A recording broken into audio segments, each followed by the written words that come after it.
Hey everyone, welcome back, and this is episode 18 of Riding Backwards podcast. I'm Jason Klink, your host, and this podcast is built around and recorded around all my years riding backwards in a fire truck, all my years in public safety, a lot of my experiences, and a whole lot of my opinion. I'm just trying to build a small community around this podcast, so I'd appreciate if you would like, comment, and share Riding Backwards with anyone that you might think would get any value out of it. I typically record these podcast episodes and they're geared towards a public safety audience, but really could be applicable to just about anyone. So today I wanted to talk about how public safety tends to embrace the definition of insanity. And what do I mean by that? So public safety agencies, and it doesn't have to be the fire department, it could be a 911 center, an ambulance service. Public safety is notorious for continually trying to do the same things over and over again and expecting different results. And the reason I'm recording this episode is, based around a lot of the staffing challenges and staffing crisis that's gone on in public safety for the last 5 or 6 years. And it's why, I started the company Smart Protect in order to use the best of technology to help optimize workforce management by using several different data points. Shameless plug. But as I talk to more public safety agencies across the U.S., a lot of public safety agencies are still using a lot of manual processes when it comes to staff management or workforce management or even scheduling. These manual processes take a lot of time, a lot of effort, and ultimately cost a lot of money. It really embraces subjective decision making that is very error prone. And when you think about how fast the world is moving and how technology is changing, and I always joke about the fire service that they don't know what they don't know until you tell them that they need to have it. And this could be any tool, any technology. I've talked about how in the past, I remember, when thermal imaging cameras started to hit the scene, and they were tens of thousands of dollars, and you were lucky to buy one. Fast forward 20 years later, and now there's one in almost every seat on the fire apparatus, and they're much more affordable. So it's all, over a given period of time, technology will tend to get cheaper, more accessible. Grant money becomes a big factor in adopting technology. Technology, it doesn't fix leadership problems. It doesn't fix organizational culture problems.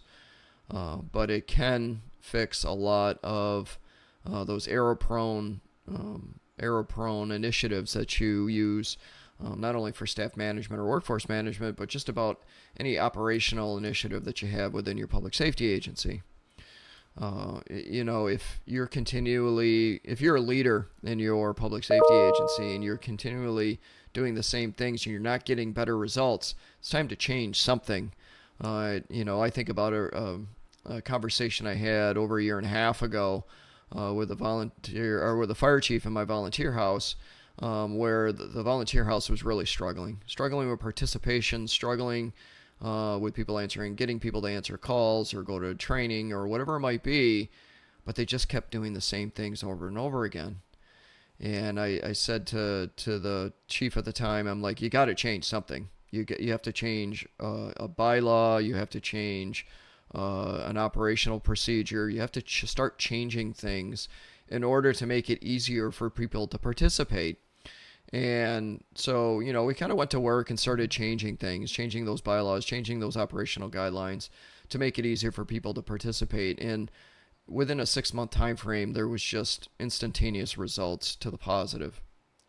So if you look at any public safety agency and, maybe your culture needs to change, maybe the leadership needs to change, but if you can start changing something in order to start going towards a positive momentum, it's going to increase in speed, increase in momentum, and things will change and things will get better.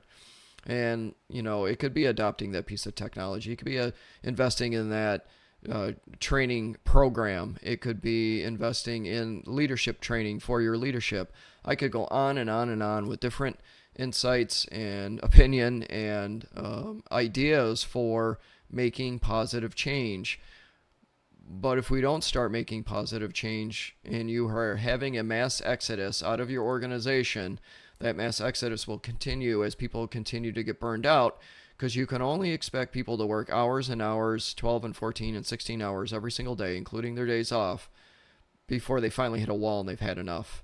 And they look at that $55,000 or $65,000 a year salary you're paying them, and they go look at like Amazon and can go throw packages for $65,000 a year, work 8 hours a day, have less of a mental beating, and have the same benefits and the same option to a 401k. And it doesn't have to be Amazon, insert company here. And that gets a lot more attractive. And when you take somebody with 10 or 15 or 20 years of experience and they walk out the door, that's an awful lot of experience to try to replace with those that have been here less than 10 years. So just something to consider, something to think about if you're in a leadership role in a public safety agency or any government organization, and really you're trying to stop the bleeding when it comes to staffing within your agency. Start thinking outside the box, start getting creative, lean on your people, bring everybody in to be part of the problem solving, because when they become part of the solution, the problems tend to get solved a whole lot quicker. So again, I would appreciate if you like, comment, and share. Share with anyone that you think would get any value. And as always, take care of yourselves, take care of each other, be safe, and have a great day.